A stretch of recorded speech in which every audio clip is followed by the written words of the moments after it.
大家知道上晝個會講緊乜嘢啦嚇。You know what we were talking about this morning. Mr. Ho Chi-fung would like to involve paragraph 19 of our rules to summon the Commissioner of Police to attend our meeting. We have looked into the relevant provisions in detail. This is complicated, so I have to read out.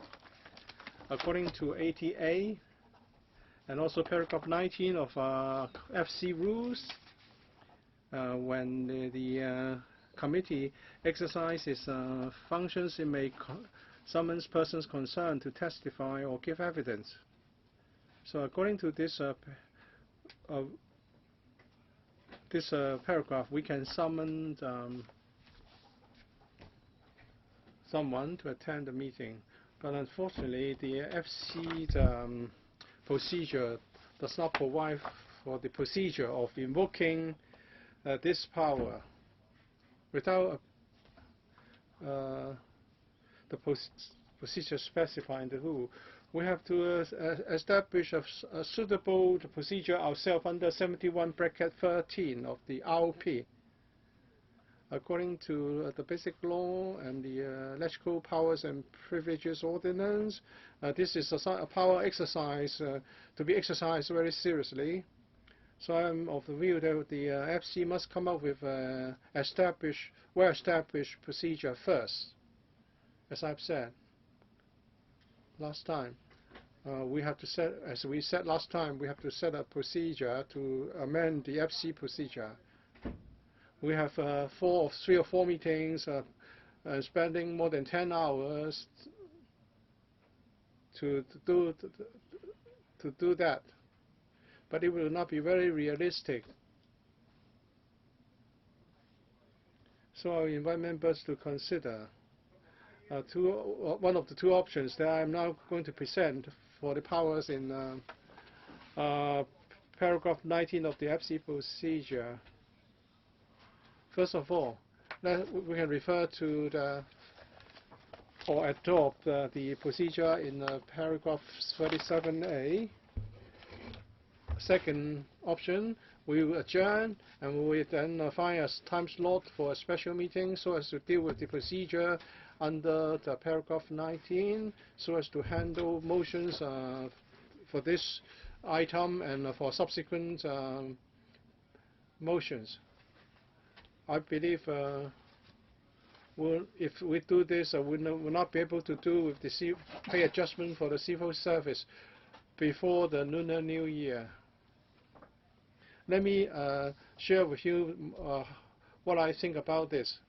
Why I want you to choose 1 or 2 of the options. Mr. Hoi's motion is moved without notice. I don't think that this cannot be taken lightly. That this is a serious matter which has not been invoked for years. Well, we are talking about summon people to testify, but this is just a financial item. So members, please choose either A or B. If we adopt the procedure in paragraph 37A, I would allow members to write down the proposal, and if it's relevant, then I would circulate members with regard to the wording used to summon the person concerned. Or I can ask you to indicate whether we would go for option A or option B. And even if we go for option A, I believe it will only be right for the FC to come up with an established procedure. So I will ask the Secretariat to find a time slot for out of a very busy schedule to set up, to devise the procedure. It's a very controversial and it's time-consuming, so I hope members would give the matter serious thought. At this stage, I open the floor for members to speak for 2 minutes to tell us what you think about A or B. A is any other option. B is any other option. So you don't need to make proposals as regards to specific proposed procedure. All right. Point of order. Steady, steady. Hands up and steady.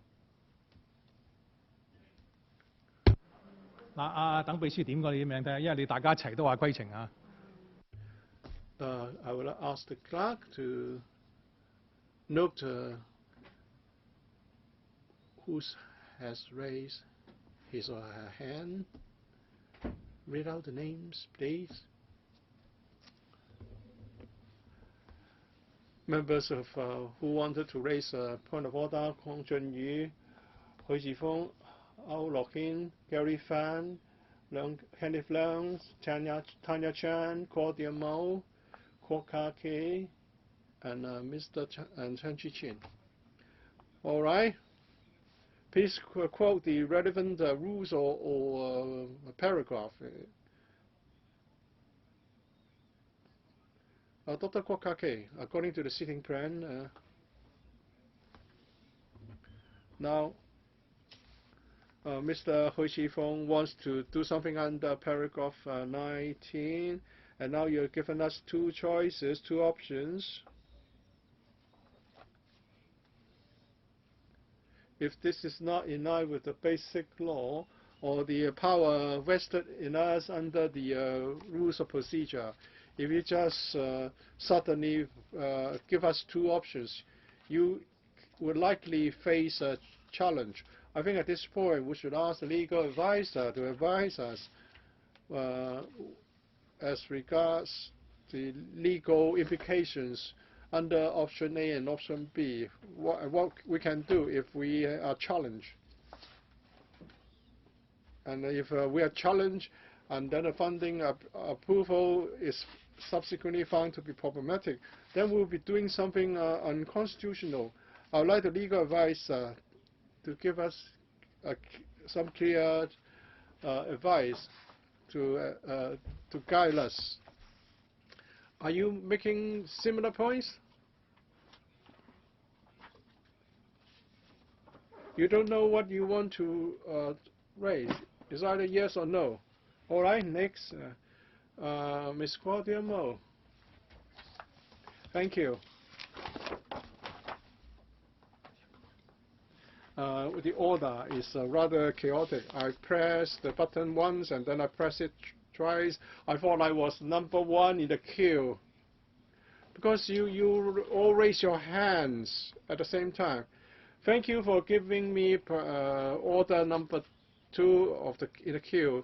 Well, it's just a reasonable and practicable approach. Well, now I'm just saying one or two more sentences. It's just more 10 odd seconds.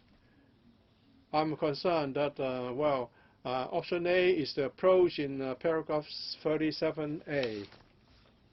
But my understanding of paragraph 37A is not going to be applied to FC business like this. I don't have to apply any legal knowledge. I don't have any legal training. I just apply common sense. Don't just say it's in order. I don't want to say.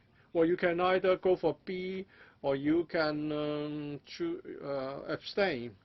Or perhaps you may think this is not legally sound, so you are in effect asking the legal advisor to give us advice. Kenneth Leung, I think both options are without legal basis. I don't know how come you have come up with this proposed options. I think the quickest way is not to do A or B. Put a resolution before the full council, because 80. Legislative Council 就係指個大會啦。It means the full council. Don't come up with a procedure. what's the relevance of paragraph 47A. It takes us 1 or 2 weeks. Just put the matter before the full council. This is the mechanism under 30B.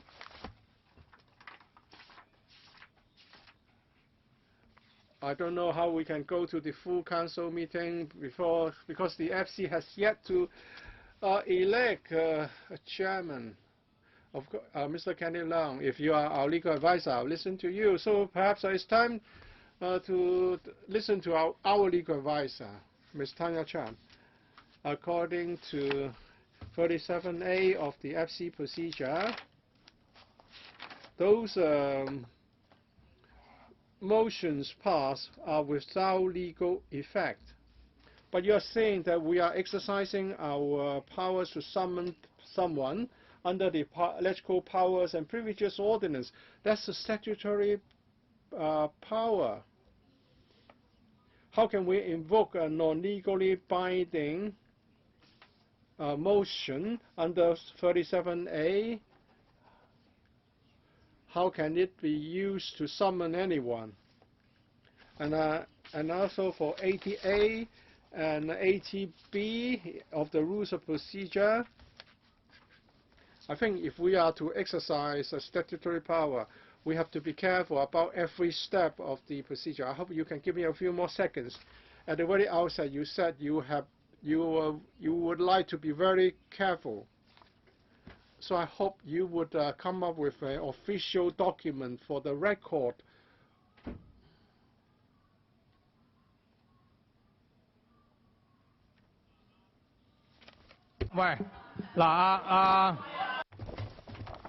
Members, please do not yell. Please listen. You cannot blame the staff. The microphone will stop after your speaking time is up, so this is nothing personal against you. It would stop at 1 minute 10 seconds. Your microphone will be switched off. But if you are speaking unless you digress, I would allow you to continue. But we have to be fair. If everyone does not observe the time limit, how can we convene the meeting? You have been very selfish. Ms. Tanya Chan, if you are yet to finish, I would allow you to finish speaking. So there's no need for you to be so agitated. This is just not warranted. I don't want the public to think that I'm stopping people or switching off people's microphones. Okay, so let me explain the case to you. I would allow the legal advisor to address your query later. Mr. Gary Fan, I have 3 points to make.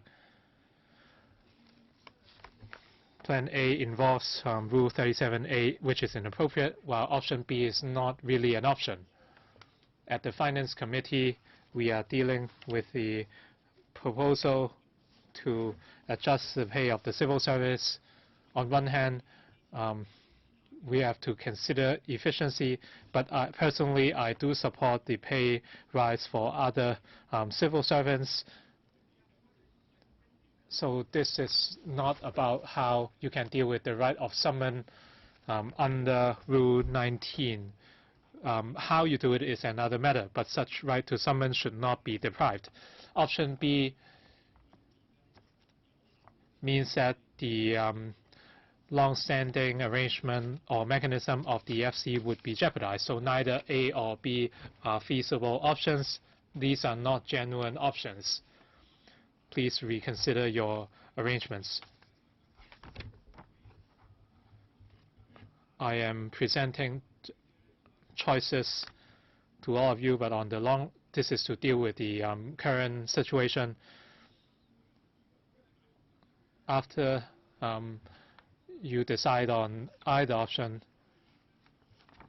let's assume you go for option A.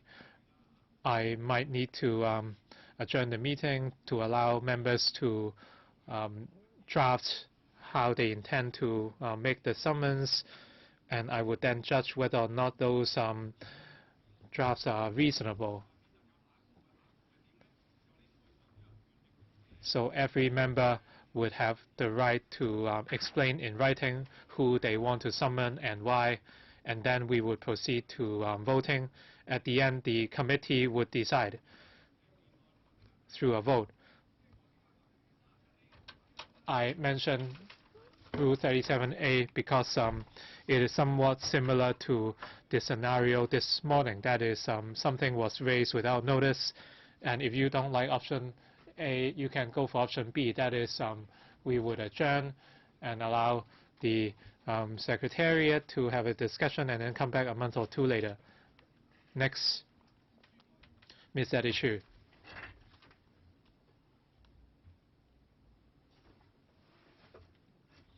Chairman,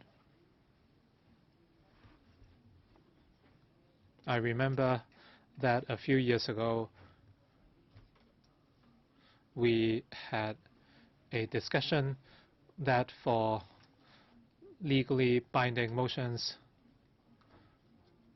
well, I was involved in the discussion for Section 8(3) of the Public Finance Ordinance, and now we are dealing with RP Rule 80(a), and the situation is similar. You should, well, you can refer to your practice at that time to provide a direction. I don't think we should decide on this very important matter based on option A. Next, Ms. Alohin. Chairman, Rule 37A of the FC procedure and Rule 19 are completely not related. And Rule 37A, under Rule 37A, a member may move a motion without notice to express a view on the agenda item. Rule 19 is not just about expressing views. It says the committee may summon as required when exercising its powers and functions persons concerned to testify or give evidence. It is to summon someone to testify or give evidence. So the nature of the two rules are very different. And under 19, there could be interaction with the chief executive because the CE may decide in light of security and vital public interests whether government officials or other personnel in charge of government affairs should testify or give evidence. Have you consulted the chief executive? Well, apparently there is great misunderstanding. I drew comparison with 37A not based on the approach or method. The current situation is that something was raised without notice. For legally binding items, a notice must be served. Having said that, something was raised without notice, and that's why I'm proposing a more efficient manner. That is to, that's why I'm presenting two options. The similarity lies in that no notice is served. If you do not like it, you can vote it down. After you draft your motions or wording, I would judge whether or not they are relevant, and then we would put this to the vote. Well, please think about what I just said. Mr. Ted Hui. I'm the member who moved this item. First of all, dealing with this issue under Rule 37A of the FCP is not legitimate.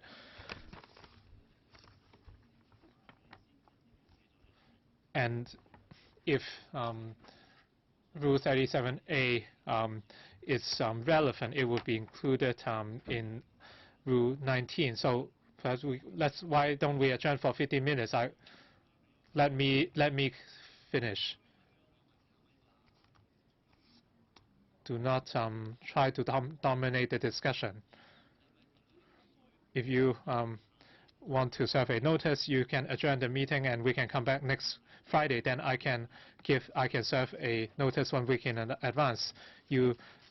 There's no need to threaten or intimidate people. Neither option A or B are valid. I'm presenting an option C. I would give you ample notice.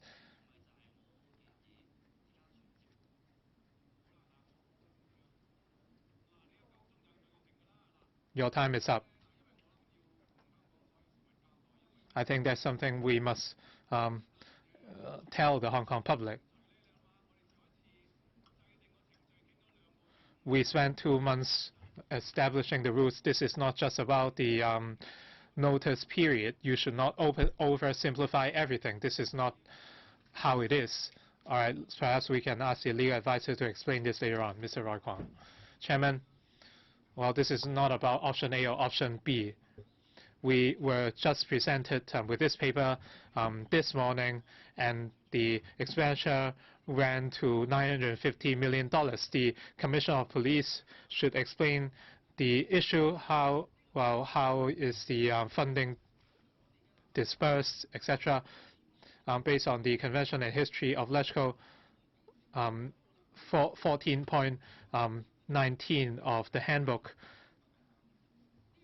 Well, there was a president at the security panel in 1993.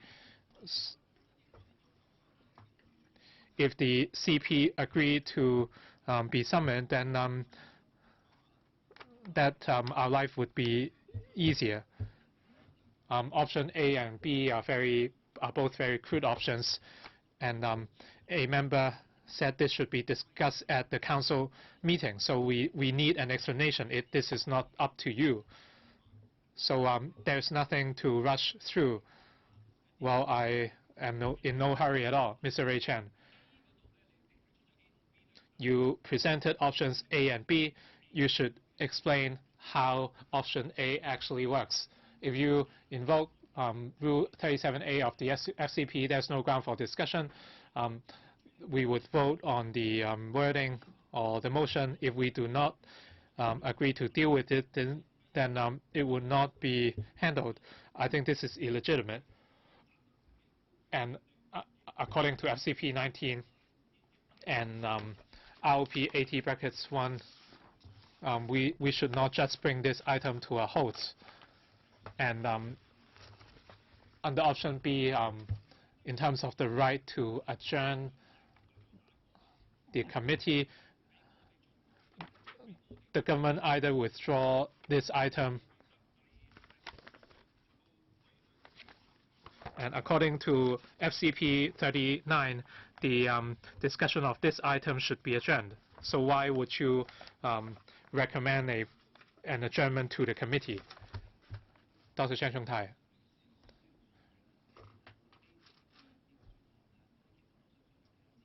I believe there are more options than option A and B. We have to look at Basic Law Article 73, and this is about Rule 73(10). And to summon as required when exercising the above-mentioned powers and functions, persons concerned to testify or give evidence. In other words, options A and B are to do with the right of summon to members. You are actually interpreting the contents of the basic law. So, Chairman, you should think about it carefully. Well, if you go over the top, then you would be a culprit among the loyalists. Then if you do too little, you would not be giving justice to the basic law. Well, you can, and option C is to withdraw the item on the civil service pay adjustment. As far as I know, let me finish. The Finance Committee would not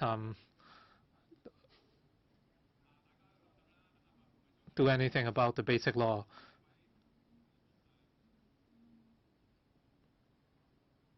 Anyone else?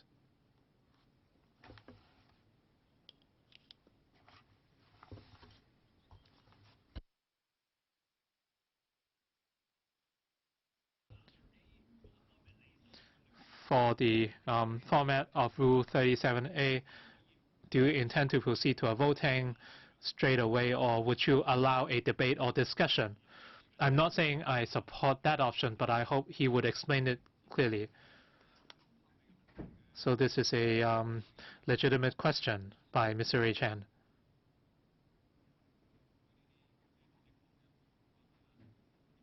So when the chairman speaks, he should not be interrupted. I would allow time for discussion on whether this is allowed. But once we enter the proceedings, please draft the items. If you have 20 members, you can table 20 motions, and I would proceed to voting one by one. But if they are all the same, then they should be consolidated. Well, I drew comparison with Rule 37A because it was a motion moved without notice. That's why we have to discuss the notice period. But let's not oversimplify the issue. And it was a painful experience. We spent 2 months and more than 10 hours. And if we do something like that again, it might take a year. So the government has no answers to this. Well, we have to deal with this nonetheless. Well, this is the reality. Well, that is up to the government, but we have no such procedure in place, and you are trying to create a set of rules. So we are referring to Rule 37A for the sake of this item. Since we have no procedure, well, this morning we said we would invite someone to attend our meeting under Rule 71. And suddenly you have suddenly come up with two options. If you want a notice to be given, well, if it's reasonable, I can give you a notice. So you are now forcing us to choose something illegal, either A or B. Well, if, whether I'm imposing or forcing you to choose, please listen to the legal advisor and you can judge for yourself. Ms. Tanya Chan, I want to follow up a point made by Dr. Cheng Chung Tai, and that is Article 73 of the Basic Law, the LegCo exercise the following powers and functions, approve public funding, and number 10, to summon as required when exercising the above-mentioned powers and functions persons concerned to testify or give evidence. I read this out from the Basic Law. We are not here to make up something about the Basic Law, but the Basic Law is not mentioned in the projected screen. I hope that the legal advisor can give us the relevant advice, and please give it in something in writing. I will adjourn the meeting for 5 minutes so that your questions can be collated, and I can ask the legal advisor to respond at one go. Meeting's adjourned for 5 minutes.